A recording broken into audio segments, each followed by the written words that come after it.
What's poppin', man? It's your boy Money Man, and right now you're checking out Animal Status.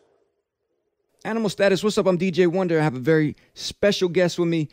I have to turn the old campfire on and welcome him to the Midnight Society, the one and only Money Man. What's up, Money Man? What's poppin', man? I can't complain. Hey, thank you for joining us here on Animal Status. People want to know about you. They usually think you're a dude that's from Atlanta. That's what everybody knows you as. But originally, you're from New York City, right? Yeah, born in New York, and then I moved to Atlanta when I was like two. Two, yeah. So kind of the same thing happened to the Waka Flocka. Have you ever talked to him about that, or did you ever see him down in Atlanta? Yeah, Walker, my dog. Walker always put me on some type of game. Yeah. Do you think that New York City sensibility has stayed with you, even though you changed locations at such a young age? Yeah, for sure. Cause when I was growing up, I was like in New York music, like Dipset and all them, Jada and folks like that. I was really jamming their music too. Yeah, man. When exactly do you remember first wanting to get into rapping? Oh man, probably elementary school. It was like I just knew I could rap. Once I heard rap, I knew I could rap. And how'd you get into how'd you work your way into the Atlanta scene once you were coming up? It was a hard road because I didn't really have no help. I kind of had to fund it myself, record myself because it was kind of hard. It was like you really had to be plugged in with some of them DJs down there to get your music played, and I didn't have no connects to them, so I just went ahead and did the internet route. Like I put my music on the internet and it got popping in other places, and then it came back to the A. The people were asking for money, man. They wanted to play your record in the strip club, and they're asking for some money for spins and stuff like that. It wasn't necessarily the money because I had the money, but a relationship go a lot further than money sometimes. Like sometimes they might not treat your record the same as somebody who they got a personal relationship with. So it wasn't my thing was you gotta pay to play. I don't mind that. It's just I didn't have a relationship at that time. Right, so you had to make it happen for yourself. So your first, I guess, real record was American Dream with Cyari and K Camp. Is that right? Yeah, that was definitely a hot record because that might have been on either K Camp or Cyari project. I had wrote for some people before. Like I did a little writing for Akon before. I had a song called Boss Up. Boss Up was really my top record that took off. I think it did around that time, it did 20 or 30 million on YouTube organically. We had never pushed the song or nothing like that. It caught radio organically. Then we had How I Feel. How I Feel was the second song. How I Feel took off too in all the clubs. Right, man. This is going to be a common theme that we're going to talk about. Somehow your records just keep getting millions and millions of views. And I want to know, and I think people listening are going to want to know, what is the secret to that? Don't tell us now because we need to hear more. So eventually your first real mixtape was called Black Circle, and that's what you ended up calling your label and everything else. What is the meaning of Black Circle, and why was it so meaningful to you that you wanted to call your label that? Black Circle is just it's really just the principles and the code of ethics me and my people live by. We just feel like you're supposed to live a certain way, so we kind of keep to ourselves because we know other people might not live how we live, which we're not mad at nobody for doing that because that's just how they was raised and that's just what they used to. But us, we choose to live our way by our principles and our code of ethics. We named the mixtape that because it kind of embodies that. Like when you listen to the Black Circle 1 and the Black Circle 2 and the Black Circle Friday, it's really explaining to you how we feel. Right. Eventually, you ended up getting signed to Cash Money. Is that because of the buzz that you created through some of your YouTube videos and, like you said, you put your stuff on streaming services and everything else? Yeah, for sure. I don't know. You know what? I do know. The music got the stunner through my lawyer. My lawyer knew some guys over there, and he sent it over. And Stunner heard it, and he just fell in love with it. So we did a deal over there. Right. See, Money Man is giving you all kinds of keys. Folks that are listening right now, I want to know how to get on. First, it's about relationships. Second, you never know if you have a good lawyer or a good manager or somebody, they could forward your stuff to Birdman himself. Right. So it's all about being with the right people in the Black Circle. Right. Yeah, for sure. You gotta have some type of connections. Like in music, I learned over the years that you have to be plugged in somewhere. Eventually, so you put out like Secret Society, Harvest Season, Grow God, all under Cash Money, but eventually you bought your own way out of your contract. Was that something that you that meeting when you finally had? Did you have it with Slim and Birdman, or was it with someone else talking about actually getting yourself out of the contract? No, I had called Stunner one night. I called Stunner on the phone and was like, man, I want to go back independent. Because they with Republic. I didn't want to get in Republic system and be tied up in that system for a long time. Because I don't feel comfortable with nothing against signing to a major. Because Drake doing this thing and he making millions, multi-millions. But I don't want my life like this. Is what I do. I do music, so this will feed my family too. Put like this, I don't want nobody with control over me where they can shell me. And Republic is big enough and powerful enough to where they can be like, if we don't want you to do music no more, you can't do music no more. So I decided, I was like, I want to go independent, because what if I say something that pissed them off or they don't like me no more? Then they got the power to pull the plug on my whole career and silence me. So that's the reason I bought myself out the deal. Stunner them was cool. Cash Money, I would have did something with Cash Money, but Cash Money has a distributor, and they distributor. So you're not just in bed with Stunner them, you in bed with Republic, Universal, and Stunner. So that was a problem to me. Right. And so you did end up getting out of there and ended up going independent again, ended up over at Empire. Now, were you worried at all about maybe you wouldn't have as much promo that you had with Cash Money Records, or you knew you could do pretty much everything yourself in-house? The people who rock with me, they stay rocking with me, because we grew up together. Like, what I mean by grew up together is we find out stuff together. Like, I put them on info. They put me on info. My fan base is who I'm referring to. But this not just like, it's not regular over here like some other artists. Not all. I ain't saying all other artists are like this, but some people just doing music to make some money. That's it. Like me, I really try and put stuff you can really learn and live by in my music.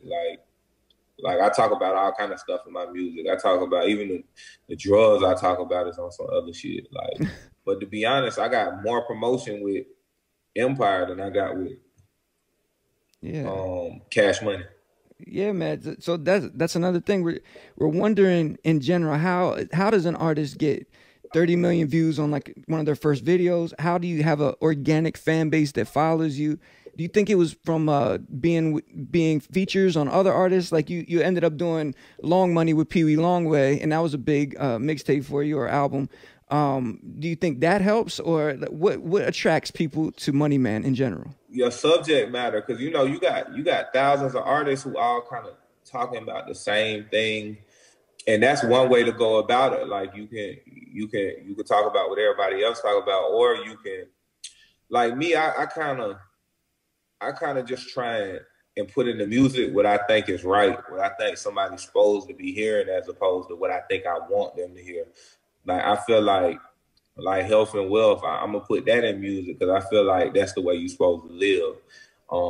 Once you find out, it's like this. Once you find out about something and it's the right way to go, that's what you're supposed to be doing. So like I know we just don't know a lot sometimes as a people, and I ain't just talking about Black people, just as a people. Like when I was 16, I wish I knew to start getting my credit right. So by the time I turn 20, I can go ride the cleanest car, and I ain't got to cash out for it. I could pay the lowest amount possible per month for it and lease it. You feel me? I wish somebody wasn't telling me to go blow all my money on something like a dumbass. Like my first 10,000, I went and blew it because my favorite rapper was talking about blow the check. You get what I'm saying? Like I wish I knew to go put that in the trap or go put that in the business and come out with 100,000. As opposed to being an idiot and just blowing my raps. You get what I'm saying? Yeah, man. Money Man is a motivational speaker and a teacher. That's what he's saying, folks. This is part of your legend. Part of the legend of Money Man is that you invested in Bitcoin at an early age. You know what I mean? Before it was really popping off. How did you even get involved with that? I still don't know what cryptocurrency is. How did you figure it out? Man, I was really, dabbling in some stuff that can't be talked about, and the mess with it, you had to get Bitcoin. Bitcoin Bitcoin is legal now, but when I heard about it, it was only like scammers and stuff like that using it. This is when Bitcoin was $300. It's 12,000 right now. Matter of fact, right now at this minute, I think it just cracked 12 last night. It might be 11,700 per coin right now. You know what I'm saying? But it was $300 when I bought it. Money Man was on the dark web trading items for Bitcoin. You didn't know what was going to happen with it, and you just stumbled across a good amount of money. Yeah, for sure. Yeah, man. And also, you call yourself the grow god. Are you interested in interested in agriculture, Money Man? Why do you call yourself that? Well, you know, I was growing weed. Like I was the first one to not the first one. Let's be clear. But as far as in my section, I was just growing weed like in my closet at home. Me and my partner, we used to we had like this bin, you know them bins you put your clothes in when you're moving and shit like that. We had bought one of them. We cut 6 holes in the top. We put some seeds inside some rock wool. Cause that's the process for hydroponics at the time. They got aeroponics and all kind of stuff now, but we put the rock wool in there and we started growing plants out of our closet. We had bubble kush at the time. We had OG kush, all kind of stuff at the time, man. And that's when we started up. So after that, I was just like, you know, I'm the grow god. That's right. So first off, he's got Bitcoin down. He's got growing down. You're ready for all of the industries of the future so far, Money Man. And then also, if you had money coming in before you really started rapping, why did you want to be a rapper? If you found these other outlets and ways to make money, why rap? It's fun, like just to be able to sit and make music. You know what I'm saying? And get paid for it. Some people don't give a damn and don't want to be improved, but to the ones who got open ears, like even the way like I talk about being vegan, or I talk about growing your own food, or going to the shooting range every day to improve your aim. That's just what I be on. Man, Money Man is ready for the apocalypse. And then what about Shark Tank? Would you be an investor on there? Are you looking for some things to invest in? Yeah, I always be looking for something to invest in. You know what I'm saying? Like, I stay looking for stuff to invest in. I would go on Shark Tank and be an investor. Nice. All right. Listen, Damon John, you got Money Man ready for you. We played that song 24 a little earlier, and this is the one that has really taken off for you. 18 mixtapes in, and this is like a hit. When you were recording this, did you expect it to be like? Did you know this was going to be the one? Yeah, for sure. Because I be thinking everything I'm recording the one. Right. So it was just in there. Right. Did Lil Baby reach out to you, or did you reach out to him? Like, why did he want to jump on this particular record? Nah. We reached out to Lil Baby.